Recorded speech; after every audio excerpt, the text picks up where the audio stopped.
Hello, કેમ છો? Fortune edible oils and foods presents home made street food. Yes, આ સિરીઝમાં આજે આપણે જોઈશું બિહારી સમોસાની રેસિપી.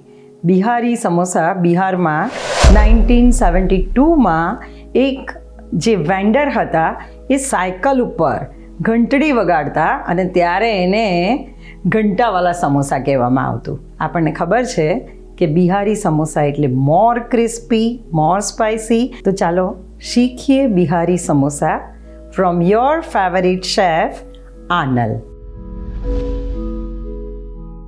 આ બિહારી સમોસા જો તમે એકવાર ઘરે બનાવી લીધા ને તો આઈ એમ શ્યોર કે બીજા બધા સમોસા ભૂલી જશો, બિકોઝ આનો ટેસ્ટ, ટેક્સચર બધું જ અલગ છે અને ટ્રસ્ટ મી બહુ જ ટેસ્ટી લાગે છે. ઓ માય ગોડ, આ બહુ ગરમ છે પણ આઈ જસ્ટ કેનોટ રેઝિસ્ટ. આવા પરફેક્ટલી ક્રિસ્પી સમોસા બનાવવા માટે સૌથી ઇમ્પોર્ટન્ટ છે એક પરફેક્ટલી નીડેડ ડો, અને એના માટે હું હંમેશા ફોર્ચ્યુન મેંદો યુઝ કરું છું. આ મેંદા સાથે કામ કરવું એકદમ ઇઝી છે. સૌથી પહેલા સમોસાનો ડો બનાવવા માટે મેંદો લઈશું, એમાં મીઠું, અજમો નાખીને એમાં ઘી નાખીશું, પાણી નાખીને એક સોફ્ટ ડો બનાવવાનો છે અને આ ડોને થોડો રેસ્ટ આપીશું. હવે એક પેનમાં એનો મસાલો બનાવવા માટે Fortune refined cotton seed oil લઈશું. એમાં જીરા, લીલા મરચાં, લસણ, બાફેલા બટાકા, મીઠું, જીરું પાવડર, હળદર, બિહારી સમોસાનો મસાલો, ઘણા બધા લીલા ધાણા, ફુદીનો અને સંચળ નાખીને બધી જ વસ્તુને મિક્સ કરીશું. તો બસ આ મસાલાને થોડો મેશ કરીને સાઈડ પર લીંબુનો રસ નાખીને રાખી દઈશું. તો બસ સમોસાનો મસાલો રેડી છે.